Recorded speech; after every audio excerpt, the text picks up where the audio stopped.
Ma venue dans votre classe a été préparée par vos deux professeurs documentalistes et votre professeur d'arabe.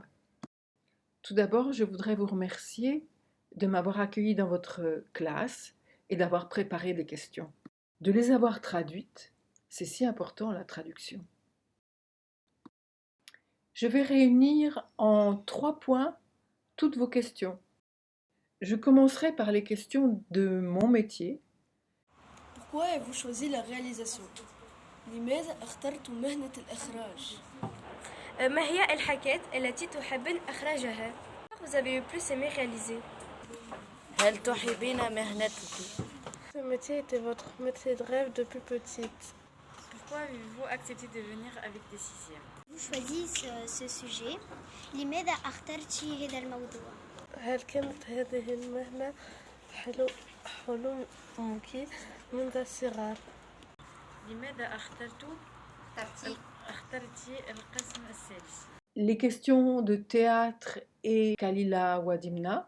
لماذا اخترتي ترتيب كليلة ودمنة؟ Pourquoi avez-vous choisi les fables de كليلة ودمنة؟ تحبين إخراج قصة Pourquoi avez-vous aimé mettre en scène كليلة ودمنة?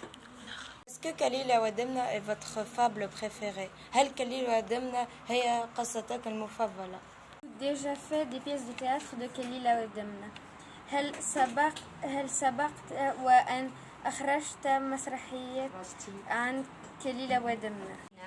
Pourquoi vous êtes intéressé par كليلة ودمنة؟ لماذا تهتمين بحكايات كليلة ودمنة؟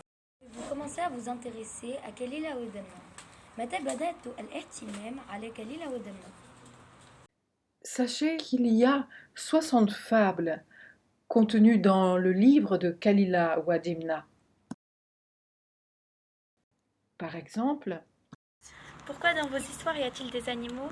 لماذا أتت هذه الحكايات على إثارة الحيوانات؟ ما هي الصعوبات التي وجدتها في اهتمامك بحكايات كليلة ودمنة؟ Pourquoi dans le conte, la tortue et les deux canards, Ibn Mukafa a décidé de tuer la tortue? question si intéressante.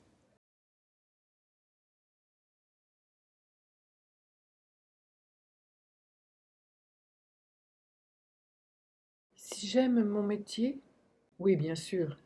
Je le pratique depuis longtemps maintenant, mais jamais d'une manière mécanique. Il faut que ça reste pour moi une aventure avec des gens, avec une idée. Au début, je jouais. J'étais comédienne. Ensuite, j'ai choisi de mettre en scène.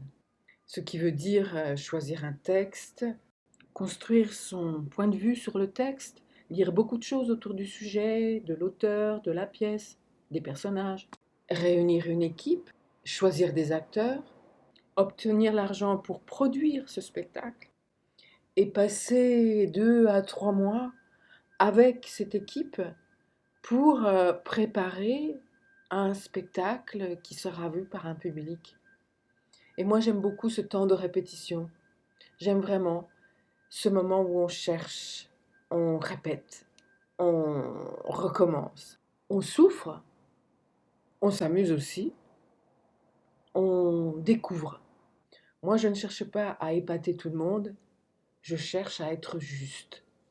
Et dans la justesse, il y a des choses qui sont d'un étonnement, d'une fantaisie, comme dans l'aventure humaine, comme la vie, qui est très puissante. On dit du théâtre que c'est un art vivant, ce que n'est pas le cinéma ni la peinture. C'est peut-être ce qui m'a amené jusqu'à vos fables, Kalila Wadimna, les fables orientales, votre patrimoine littéraire et philosophique, ces fables qui nous racontent toujours l'aventure humaine, parce que ces fables racontent les défauts des hommes, les qualités aussi, la sagesse. Alors c'est très habile de faire raconter les choses qu'on n'a pas tellement envie d'entendre sur notre avarice, sur la jalousie, sur l'envie, la bêtise, l'abus de pouvoir, de le faire raconter par des animaux. C'est moins violent, c'est plus drôle, c'est plus libre. Toutes ces fables traitent de la force et de la faiblesse, et de l'intelligence, et de l'habileté de l'homme à, à rester en vie, à ne pas mourir. La question est-ce que vouloir rester en vie, c'est supprimer l'autre, c'est écrabouiller l'autre, c'est l'annuler? C'est une question à nous tous, citoyens, citoyens d'un pays, citoyens du monde.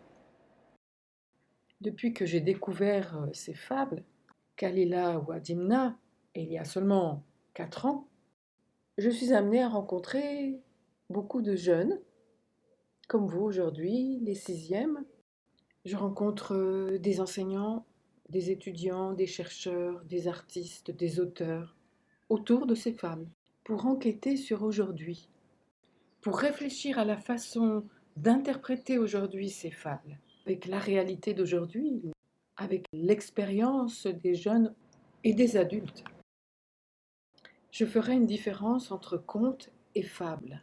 Ces fables, Kalila ou Adimna, c'est l'aventure humaine, les hommes entre eux, leurs conflits, leurs résolutions, les conclusions qu'ils en tirent. Je préfère le mot conclusion au mot morale. L'un de vous a posé la question à propos de la fable de la tortue et des 2 canards, pourquoi l'auteur avait choisi de faire mourir la tortue. Aussi, lorsque vient la mort de quelqu'un, même d'une tortue, c'est parler du tragique de la vie. Quand on meurt, quand dans les guerres, des gens meurent. Vous comprenez qu'avec les fables, il s'agit vraiment de vie et de mort. C'est pas juste une petite histoire pour endormir les enfants. C'est l'histoire de l'humanité. Est-ce que la vie est sacrée pour vous? En fait, ce qui m'intéresse aujourd'hui, c'est de savoir comment les jeunes vivent, comment ils ressentent, comment ils pensent, comment ils désirent, comment ils se projettent dans l'avenir. Pensez-vous que les sentiments, les émotions vécues au IIIe siècle, au 8e siècle, au XVIIe siècle, le temps de Jean de La Fontaine, et aujourd'hui, sont différents et en quoi ils seraient différents? Je crois qu'après cet audio, vous allez repartir avec plus de questions que de réponses. Eh bien, c'est ça la philosophie.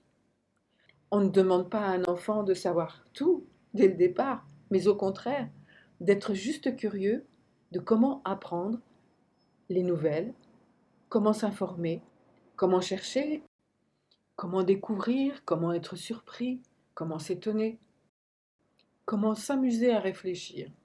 Et je pense que c'est ce que j'ai vu dans votre classe, votre façon d'intervenir, de pousser les questions les unes après les autres. C'était magnifique.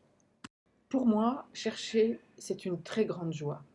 Et je ferai toujours en sorte de transmettre ça aux enfants, aux enseignants, aux parents, à toute personne que je rencontre. Alors je vous invite à aller faire un tour dans le site dédié à ce projet, à nos fables. Vous y trouverez des vidéos où l'on entend des enfants parler des fables. Vous découvrirez des chercheurs tunisiens qui travaillent sur les fables. Vous rencontrerez un philosophe, une historienne, un auteur, et vous vous approcherez de plus en plus de la connaissance de ces fables et de ce pourquoi on s'intéresse aujourd'hui encore à elles. Et peut-être serez-vous intéressé par l'animation Fable mode d'emploi qui vous permettra de mettre les ingrédients nécessaires pour écrire une fable ou animer une fable. Peut-être qu'avec vos professeurs, nous aurons l'occasion de poursuivre ensemble autour de Kalila et Dimna. En tous les cas, pour surfer dans ce site, pensez que vous êtes dans une galerie de peinture, une galerie d'art ou un magasin de curiosités, un musée. Amusez-vous.